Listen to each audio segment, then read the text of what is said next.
Lord be with you. And with your spirit. A reading from the Holy Gospel according to Matthew. Glory to you, Lord.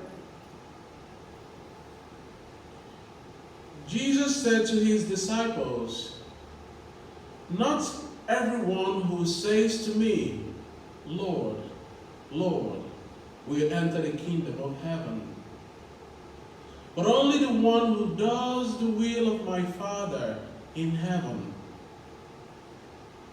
Many will say to me on that day, 'Lord, Lord, did we not prophesy in your name? Did we not drive out demons in your name?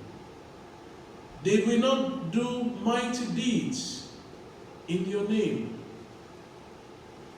Then I will declare to them solemnly, 'I never knew you. Depart from me, you evildoers.' Everyone who listens to these words of mine and acts on them will be like a wise man who built his house on the rock. The rain fell, the floods came, and the winds blew and buffeted the house, but it did not collapse. It had been set solidly on the rock.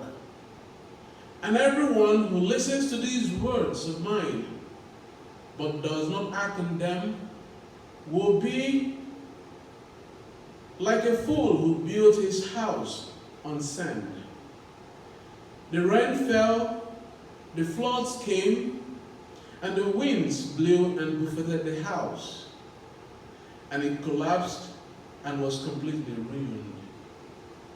When Jesus finished these words, the crowds were astonished at his teaching, for he taught them as one having authority and not as their scribes. The Gospel of the Lord. Praise you, Lord Jesus Christ. The Lord is good all the time. Two lessons to draw from the two readings we have today. We're going to draw two lessons from both the Gospel and the first reading. But first of all, let me begin with the last one, the Gospel. We know in the exercise of duty, there are two things you can imagine, or two things that are real. One is authority, and the second one is power. If I ask us, who is greater, the person who has authority or the person who has power? Who is much stronger? Maybe I didn't put the question better. Okay, let me give an example. If I'm a cop and I'm down on the highway trying to stop traffic, you can get mad at me, but the reason why you cannot do anything is because I have a badge. That badge symbolizes an authority.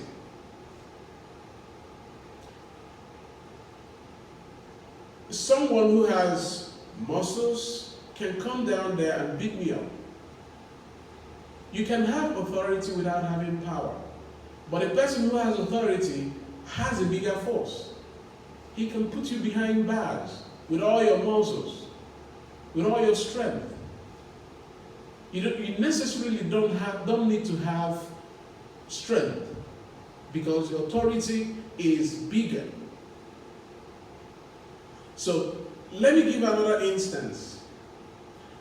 When in Luke 10:19, Jesus said to the disciples, "I have given you power and authority to trample upon snakes and scorpions." So Jesus gave two: the power to deal with things and authority to command things. There's a story, an old story. They said when people go to Rome, what do they seek? Any guess? No guess is wrong. No answer is wrong. Any guess? You want to try this? Good. I see the Holy Father first. Good. The Holy Father first. Remember I said no guess is wrong. Now, there are two reasons that could take, in the history of the church, two reasons could take people to Rome. Either for the chair of St. Peter or for the key of St. Peter. So, the chair of St. Peter can decay. It can break. But the key of St. Peter is the authority. What did Jesus give to St. Peter? Key. Two keys. To lock and to unlock. And Jesus is mentioning it here in the scripture mentioned it today. That when Jesus finished these words, the crowd were astonished at his teachings. For he taught them as one having authority. Jesus is a great commander. He came not to mess with people because his Father has already given him everything he needs. And that is the power we have as Christians.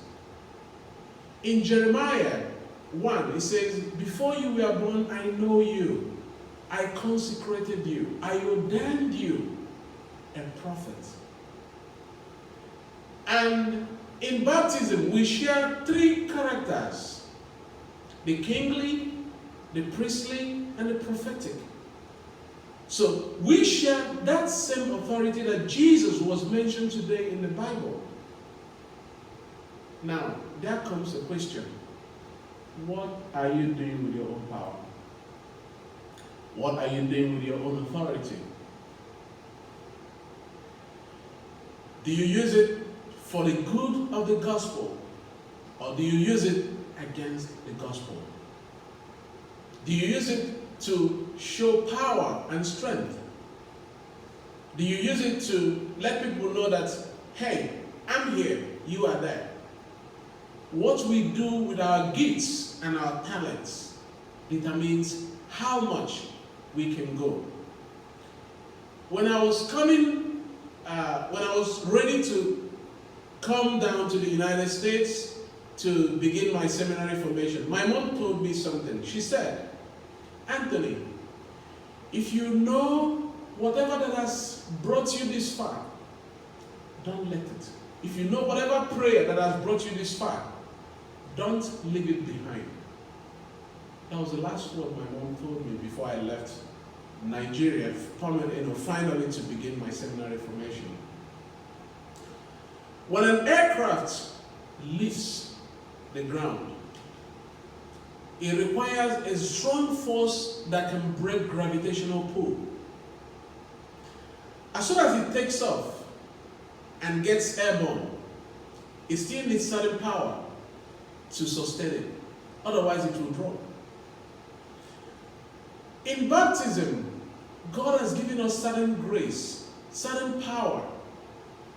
And with confirmation, God has also given us that power as a soldier. Do we, at certain point in our life, drop those powers, drop those graces, drop those gifts? When tribulations come, when challenges come our way, do we just abandon whatever that has kept us where we are? Oftentimes we say prayers to God for something, and as soon as God grants us that prayer, we tend to slack back. How are we using the gifts God has given us? Do we pray, and when prayers are answered, we just relax? Or are we just lukewarm Christians? Just weekly attendance without asking ourselves, how do we practice this? So let us look at these two key points. The key, which is the authority that was given to St. Peter, has been given to each and every one of us. As Christians, we have the mark of Christ always on us. That mark is for the evangelization of the gospel. The gospel does not need, you don't need so much to do. Jesus and the apostles has already done the major work. All we need to do is to be Christ-like. People will know. But it's difficult. The reason why Jesus fell 3 times is to teach us something. That when we fall, don't just lay down there. When you fall, rise. That was why Jesus fell 3 times and rose 3 times. To teach us that he is not interested in how much we fall, but how much we are able to rise. Don't give up. Don't die with that guilt. Don't let that guilt break you down. Allow God to continue to work in you. When you fall, rise up and keep moving. That is the struggle of faith. May the Lord continue to bless us through Christ our Lord. Amen.